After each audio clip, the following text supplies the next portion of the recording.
بڑھتا گیا. بالکل. اور کہیں نہ کہیں جو ان کے اندر سیلف آف بلانگنگنیس ہوتا ہے یہ ان کو ممتاز بنا دیتی ہے، چاہے وہ زندگی کے کسی پہلو پر رہیں، پڑھے لکھے رہیں نہ رہیں، اعلیٰ مراتب پر رہیں یا چھوٹے رہیں، یہ چیزیں ان کو ممتاز بنا دیتی ہیں.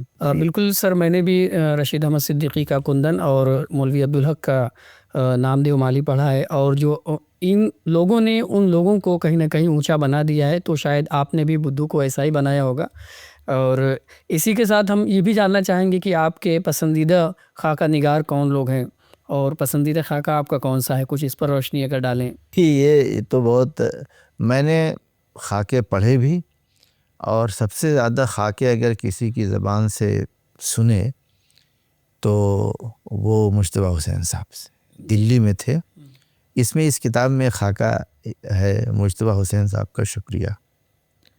بڑی قربت تھی دلی میں ان سے میری، اور یہاں آنے کے بعد مانو جوائن کرنے کے بعد بھی ان سے بات چیت ہوتی تھی. دلی میں ان کو سننے اور کتاب نما میں پڑھنے کا بے پناہ موقع ملا. جسے کہتے ہیں کہ برسوں دلی کی کوئی بھی بڑی محفل ایسی نہیں ہوتی تھی جس میں مجتبیٰ صاحب نہ شامل ہوں، اور کوئی نہ کوئی خاکہ، یعنی داڑھ کا درد یا اردو کے قاری یا ایسے بہت سے ایسے خاکے ہیں جو ہم نے پہلی مرتبہ ان سے سنے، اس کے بعد وہ شائع ہوئے. تو ابتدا میں تو میں نے، اگر یہ کہا جائے کہ مجتبیٰ حسین صاحب کو سن کر کے تحریک ملی مجھے. پھر میں نے رشید احمد صدیقی کو، چونکہ نصاب میں بھی تھے، لیکن پھر الگ سے ان کی کتابیں میں نے خرید کر کے جہاں تک یا جو ہو سکتا تھا پھر میں نے پڑھا.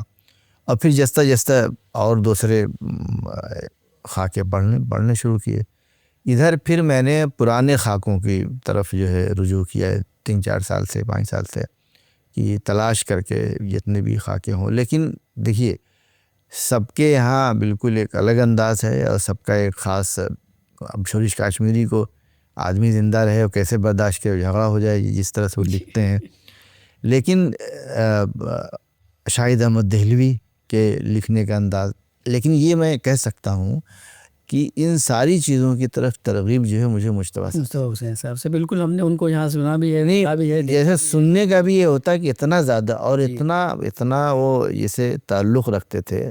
ڈاکٹر رحیل صدیقی صاحب ہیں یہاں پر، ان سے بڑا تعلق تھا، اسی وجہ سے مجھ سے بھی تعلق ہوا. پھر سن کر کے، اور ان کی کتابیں نہ جانے جو بھی آتی تھی تو اس کو پڑھتے تھے ہم لوگ. اچھا، یہ بھی تھا کہ میں نے کبھی کبھی دیکھا کہ یہ بھی خوبی تھی کہ نثار احمد فاروقی پر ان کے 1 سے زائد خاکے ہیں.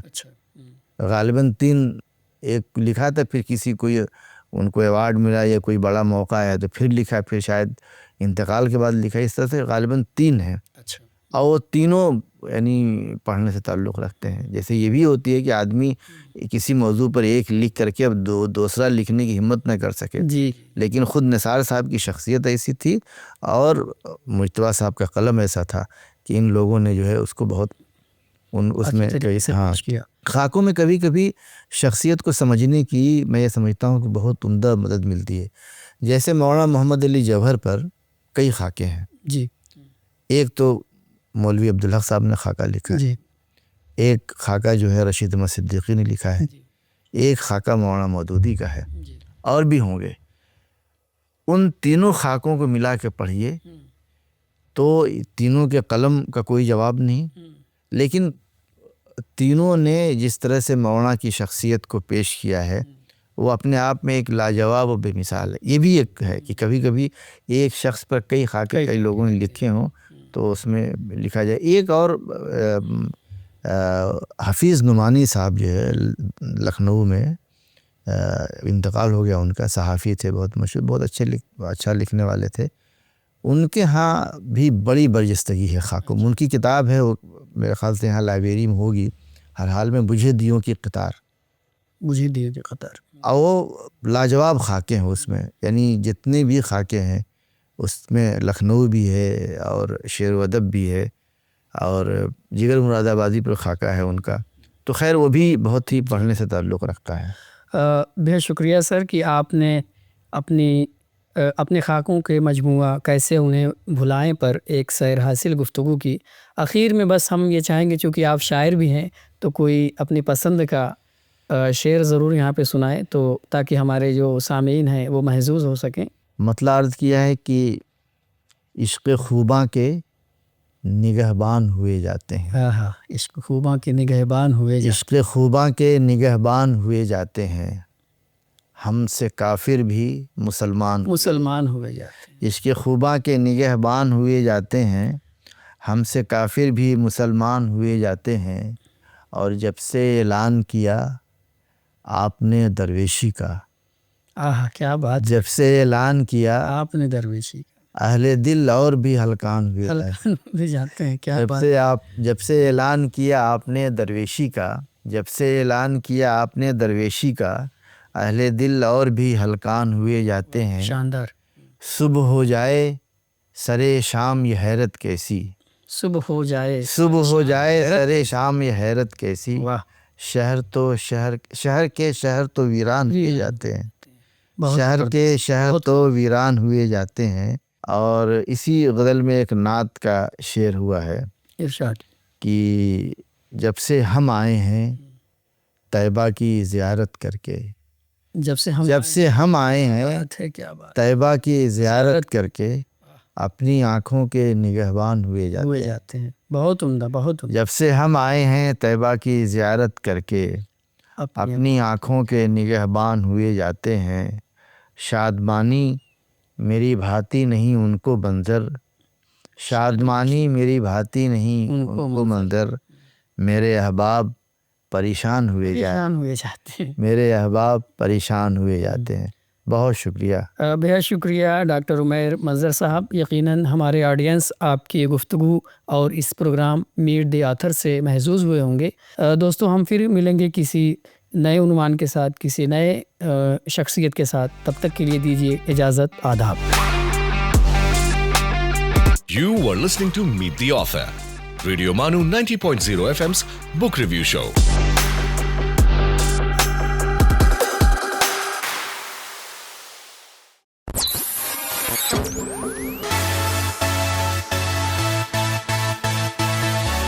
This is Radio Manu 90.0 FM. چلو بات کر کے دیکھتے ہیں.